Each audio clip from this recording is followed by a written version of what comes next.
Hey you guys, welcome to Good Vibes Sunday. So for today, I really want to discuss home is the root of the soul. So what does this mean? For Adam and myself, we have a motto that we give to our company, which is home is the root of the soul.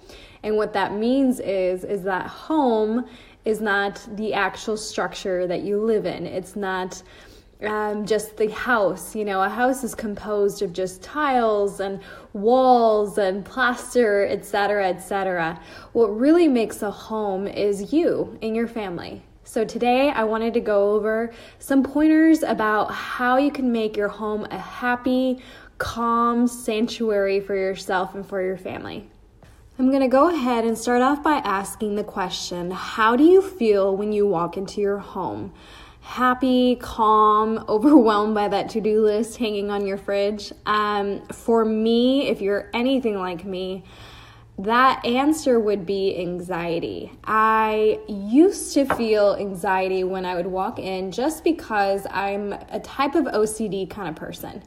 So when I would walk in, especially being a designer, I feel like it's inevitable. I look at spaces in a different way that I feel like most people do. And so because of that, I love everything to be tidy. I like everything to be in order and clean and just very OCD about certain things. And so when Arian would climb, for example, on my white couch, those sticky fingers and, kids being kiddos, it is normal for them to have a space to play and run around. And I didn't learn that until later on. So for me, it would cause me anxiety. And whose fault was that? It was mine for buying a white couch, right? So in the end, I've learned that there's a way to live in your home and to really thrive in it. And I'm going to go ahead and discuss that along with all the pressure that comes with social media and having this picture perfect home that just isn't realistic. So follow along and I'm going to go ahead and name some pointers for you all.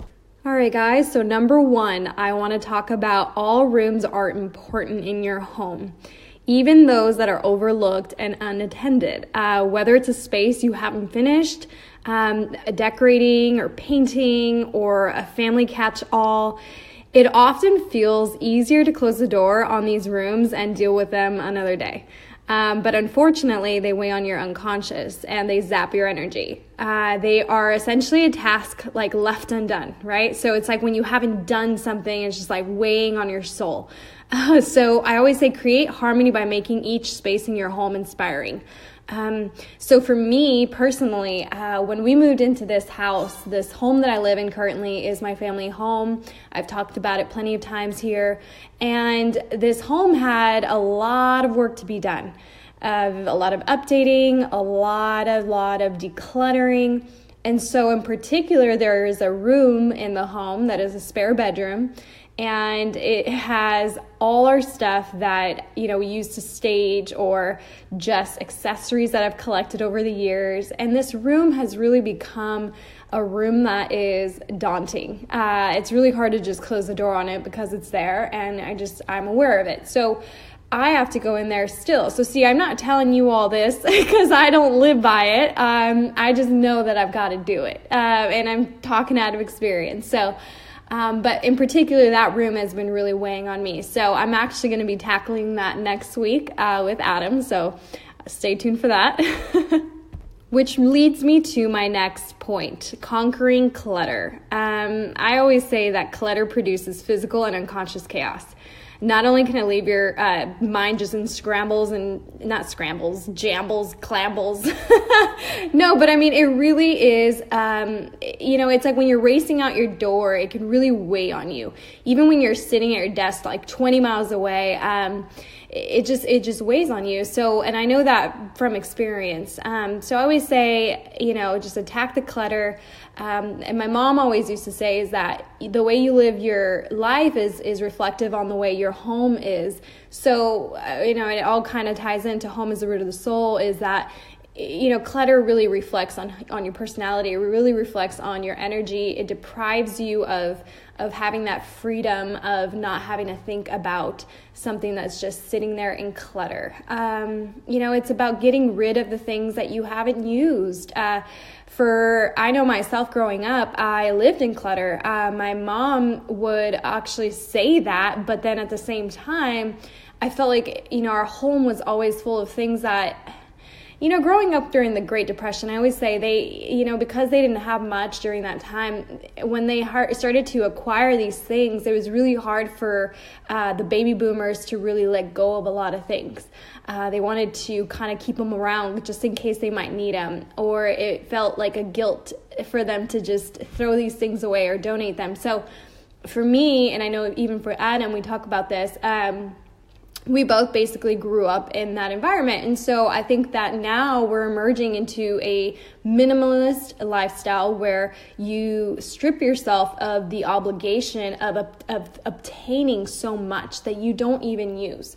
And there's a liberation and a freedom in that. So, I swear it is on a liberation on your mind and on your soul, on your daily life. It reflects your personality and it reflects everything and every aspect of it. So declutter, guys. All right, guys. So for number 3, color.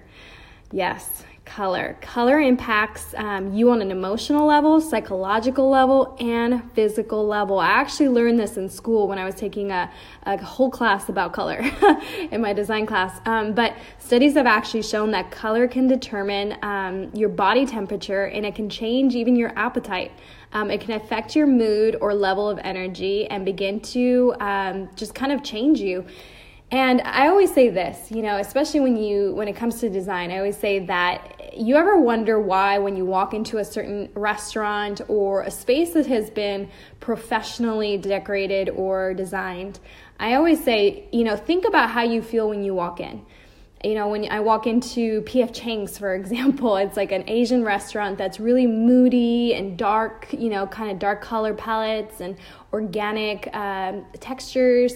And I feel kind of zen when I'm in there. I feel kind of, it's like a sexy setting. So what I'm saying is that was designed specifically to make me feel that way. So color really has a big impact on how you feel. So when choosing colors, I always say this, is choose colors according to how they make you feel. So take them home, test them out in different times of the day. So different lighting, sunrise, sunset, middle of the day, like always take into consideration how the light plays off the color, because it does change throughout the day. And if the color stays pretty stagnant in the different lightings of the different times of the day, then I say go with that color if it makes you feel good. And I always say this too. This is a good pointer I learned from a friend who's also a designer. She says, with small rooms, always emulate sunlight. So sunlight is obviously, cheery, and everybody likes sunlight. I mean, that natural light always makes people feel good, as opposed to cool colors that make people feel a little bit gloomier. So when you're in a small room, or you have, let's say, a guest bedroom that's small and doesn't have a big window and it doesn't get a lot of natural light, it's always good to choose colors that emulate light. So something with a little bit of a warmer tone to it would be great. All right, so number 4, I say remove the bad mojo. If you've just moved into a new home, make sure you clean your new home with sage. Burning sage is like an important practice that I do every single week to cleanse my home from negativity, from just the bad mojo. I always say that the experiences you have in your life, or the people you encounter on a daily basis, their energy, it like sits on your walls, on your furniture, on the shelves of your home. Also, if you have memories associated with your couch or pictures on the wall and the associations are negative, these reminders literally can drain you. So be aware of those. Be aware of those items in your home that are associated with like undesirable feelings. By removing these, the bad mojo in the home, you'll be like one step closer to having a more serene space. You'll be one step closer to feeling like there's no bad ties to anything. You know what I mean? So really make an effort to, I always say cleansing with sage is a huge deal, because whether you believe it or not, a lot of people are like, oh, okay, Austria, burning sage is really going to cleanse my home. But, you know, I always say is like, it can't hurt to try, you know, in case it works, it works. You know, and I kind of like the smell. Adam really has kind of grown attached to it too. At first he was like, what are you doing? I remember when I first started doing it, I came in and I'm walking around my house with this little bundle of sage, and he's thinking I'm like this crazy wacko person who woke up one day, started burning sage and meditating. But, you know, honestly, I always say if it's done with a positive intention, there's no wrong, you know, there's no wrongdoing. So just try it. So how do I burn with sage? All right. So I'm actually going to go ahead and link it below, so you all can buy the sage if you'd like to buy the one that I buy. But sage is known to, it's an old practice, a Native American practice that is known to clear the air of negative energies and souls, etc. So the way that I go ahead and go about it is I burn the tip of it. So I'll burn just a bit. And I have it's kind of like a shell. So I'll link everything below so you guys can have everything you need to do it if you're into it. And so what I do is I go ahead and I burn it. And I walk around each room in my home. So I kind of let the smoke penetrate each room. It's not too much, but just enough. And every time I do it, every room I access, I say a little prayer. I set my intention for the room, for the day, for my life, and for my home. So it could be, you know, fill this home with love, remove all negative energy. Because like I said before, is you carry a lot of the negative energy of people you encounter on a daily basis. I mean, let's be real, not everybody's the most positive person. And so they're out there with their negative energy and it rubs off on you. So I always say, don't bring that into your home. Leave it at the door and kind of exit it out with some sage. Number 5, guys, positive vibes, good vibes only. So once again, you know, gain awareness of those memories that make your home feel great, or the ones that don't make it feel so great, and remove those. But the ones that make it feel great, bring more of those. You know, the things that make you smile, add more of that into your home. Begin to add items that are fun, maybe things that you've collected over your travels, or things of your children that they've made for you. I don't know, whatever it is that makes you feel good and uplifting, add that more, you know? So I always say religiously light candles and scents that serve your soul and delight you and those around you. There are items that will give you anxiety. They really are. So get rid of them. Add only the things that relax you, that boost your energy and inspire you as you move through your home. And I always say this, guys. I love this one. I say be kind and declare your home and only good vibes home. Or declare your home a no bad talking home. You know, there's nothing worse than criticizing.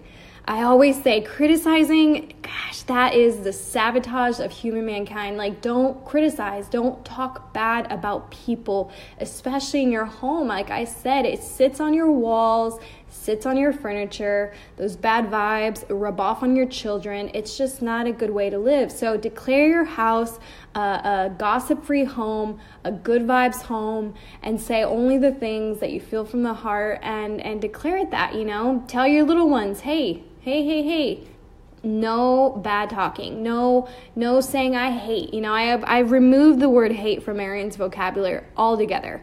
I say just say I don't like that. You know, I don't like it, really don't like it, but don't say hate. It just starts to really create a home of just a space where everybody's on the same, you know, vibe. Everybody's on the same vibration, so everybody can kind of understand each other. And you'll see that when people start to come over, they're like, God, your home feels good. You know, you guys make this home feel so warm. Or, you know, you almost just look at each other like, yeah, because we really put in the work. We really try to make this home feel and be a good home. You know, just like with anything in life, I always say that if everyone in your home is radiating joy, love, peace, then your home will be filled with more of it. You want to get rid of negativity, of gossip, mistreatment, and arguing. This way all that circulates is pure and goodness, guys. All right, guys, so number 6 is sanctuary slogan.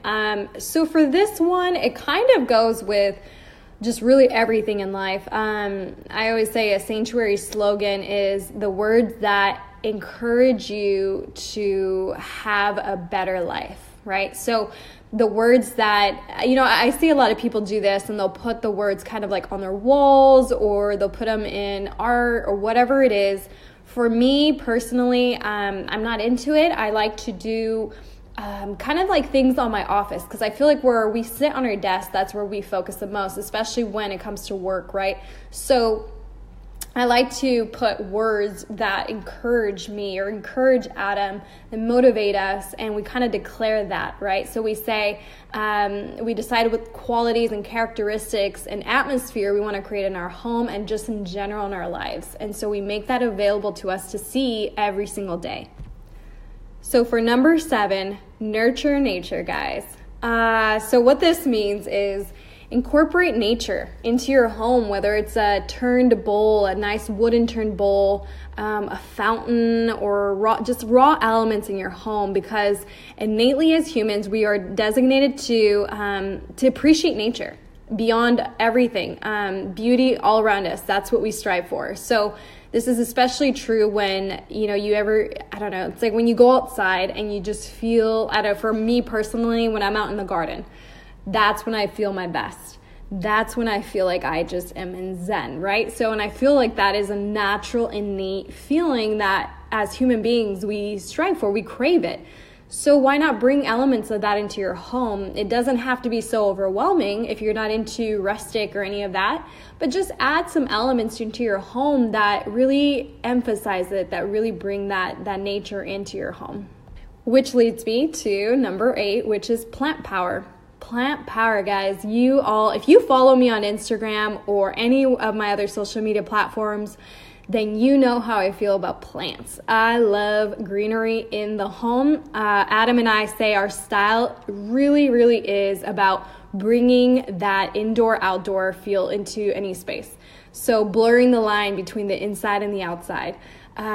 Which will lead me to my next one, which is number 9, which is big windows, allowing that natural light. So I'll kind of combine these, number 8 and number 9.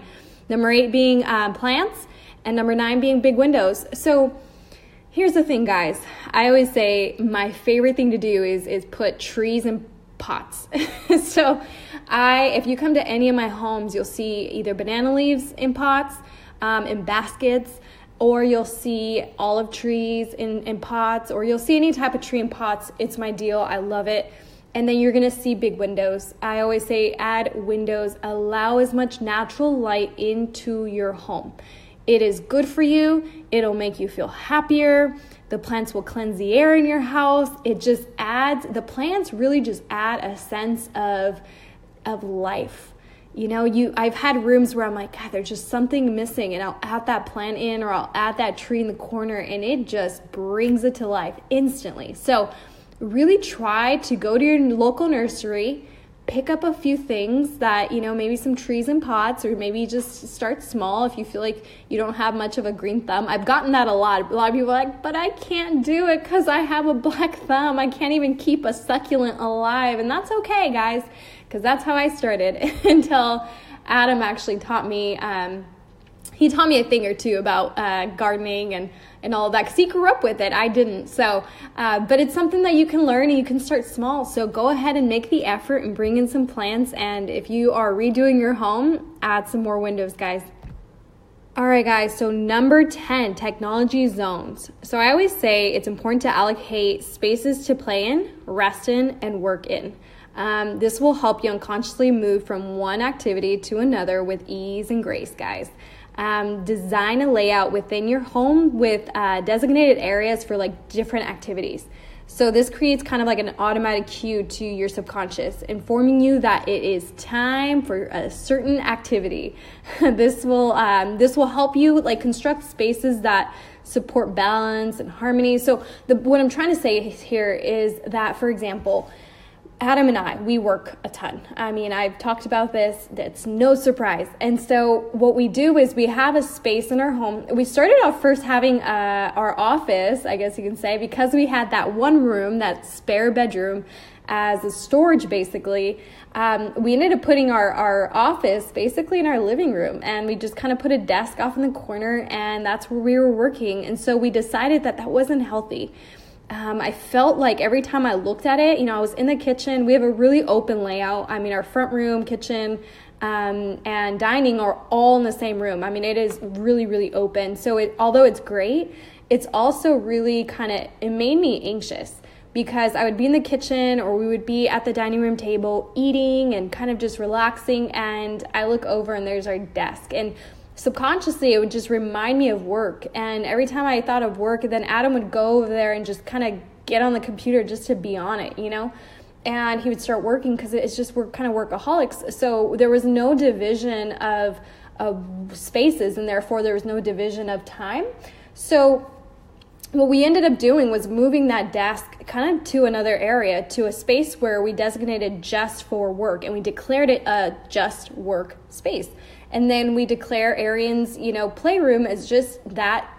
Playroom is for play, and then our living room is for living, and all that stuff. And then like our bedroom, for example, we don't work in our bedroom, we don't eat in our bedroom, we don't even really watch TV in our bedroom, because we declare it a space for relaxing. When we go in there, we say, okay, this is a place where we're gonna sleep, we're gonna and we're gonna just be, and it's gonna be a really relaxing place. So the biggest thing is just really declaring spaces as what they should be, and it kind of subconsciously helps you to move through your home with grace and harmony. All right, guys, so we're almost getting to the end here. We have number 11 and number 12. Now, these are my absolute must-dos and the most important ones, so please listen close. I say for number 11, create a me place.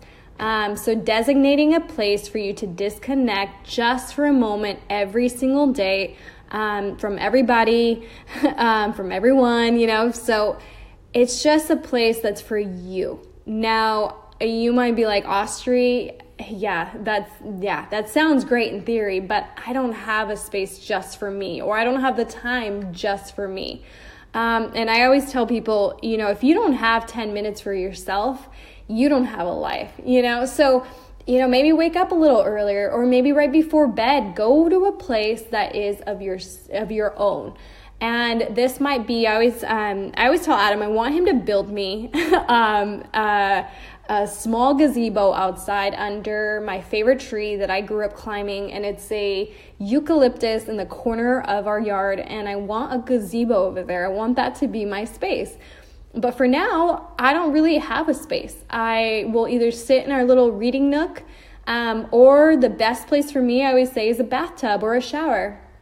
It's the place that I do my best thinking, and it's a place where I just kind of doze out. I exit everybody out of my life. I turn off my phone, and I give myself that time to really just be still, just kind of reflect, and just be by myself. Take a few breaths just to get myself right. So this could be a hammock outside under some trees, you guys. This could be a bedroom. This could be anywhere, but it should be a space in your home. And if I'm telling you, if you don't have the space, just make it your bedroom, or make it your bathtub, or wherever it is that you can designate for yourself, and declare it a me spot for you, especially you moms that need just a tiny break away from everyone to kind of recharge your batteries.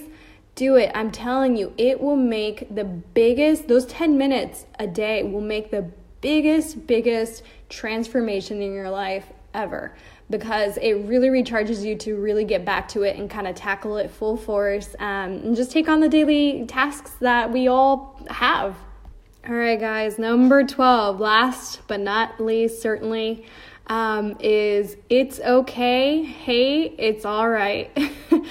What this is take a breath, okay? It's all right. A lot of moms especially put so much pressure on themselves to make their home so perfect.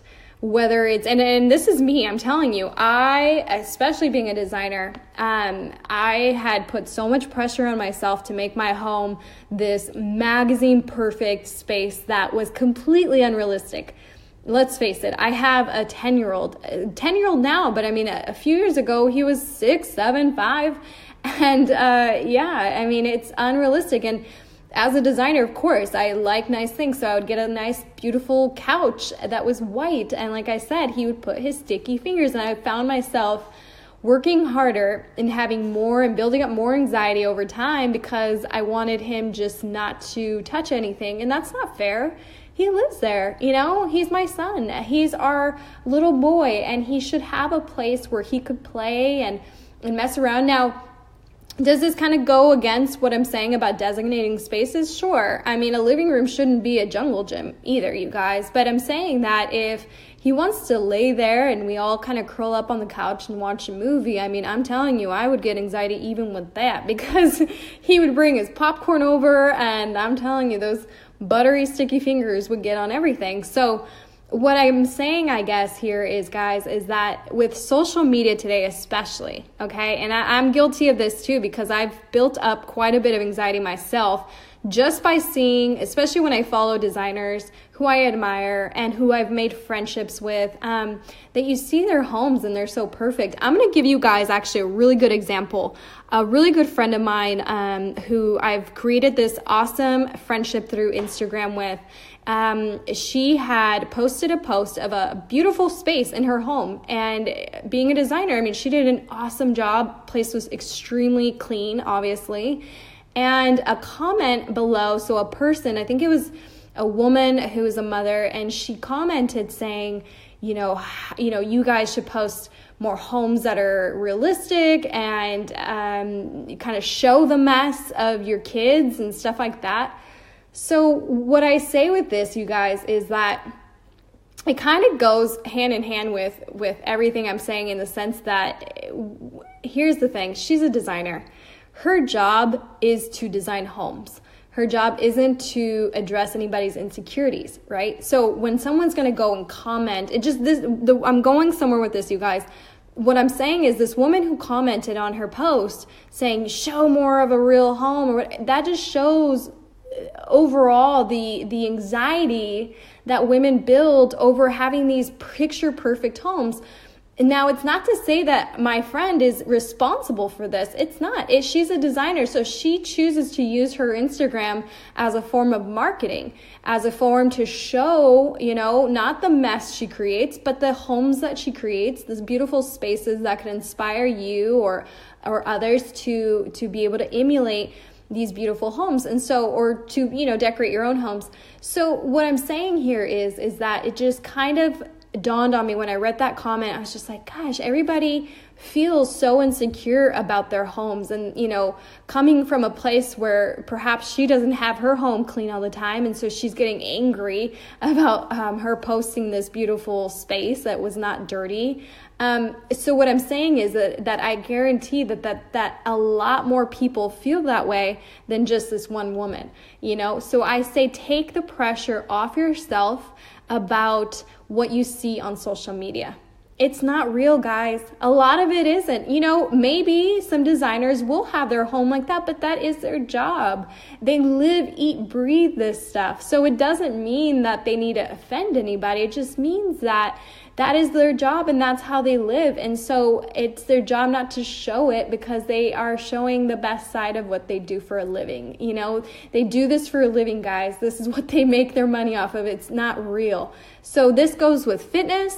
This goes with shopping. You got those bloggers who are fashionistas, fitness, like I mentioned, the perfect bodies, etc. A lot of these people get paid for this, you guys. So it should be obvious to a lot of more people that this isn't just for real. It's not real life. So don't put that kind of pressure on yourself.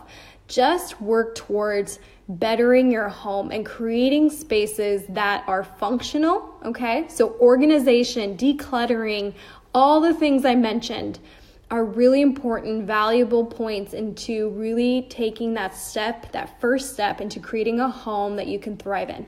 And that should be the ultimate goal. You know, going back to home is the root of the soul. What does this mean? I'm going to tell you guys where we got this motto from. It came from when Adam was playing baseball. Him and I had no home. So we were like gypsies. I always say we lived the gypsy life, and we traveled around everywhere. He was back and forth. We never had a house. So, and he was all over the country, guys. So I always say is that when he came home, we finally had a home because dad was home, you know? So wherever dad was at that moment, whatever team he was on, whatever state he was in, that's where home was to me and to Arian. So I always say home is the root of the soul because it doesn't have to be a house. It could be a memory. It could be a person. It could be a book. It could be a dream. It could be anything. It could be a child. You know, I always say a photo. So it's those things that create a home, not just the house. The house is just a structure. A house is just a structure. It's what you bring to it that makes it a home. So you guys, I'm going to leave you with that. And I really hope that I was able to kind of help you guys get started on this new year. I mean, it is the first week in, and I felt like I ran a race. I felt like I sprinted through this first week. It felt real quick, but here we are at the end of it, and I'm here wishing you all the best year yet. For all of you. I have a feeling 2018 is going to be a good year for everybody. So tune on in next week, and I'll see you then, good vibers. Wait, don't go yet. So I actually wanted to talk about how I said the Great Depression. So this is funny because me and Adam talked about this, and what I meant by that is that our parents' went through the Great Depression. And so while they were during that time, they went through a time of obviously being deprived of things. So our parents grew up, you know, coming out of that, having parents who were deprived. So they were taught to create clutter and to hold on to things, and it started to kind of carry on and carry through the years. And so I say that reflects on us, and we're the new generation, especially as millennials. We are minimalist. We're growing into this new emerging lifestyle that promotes having a more minimalist home or just life in general. So I wanted to kind of come back to that, guys. I know my history, I promise. Adam and I have talked about this before, so I just wanted to address that, but I caught myself. So anyway, see you guys next week.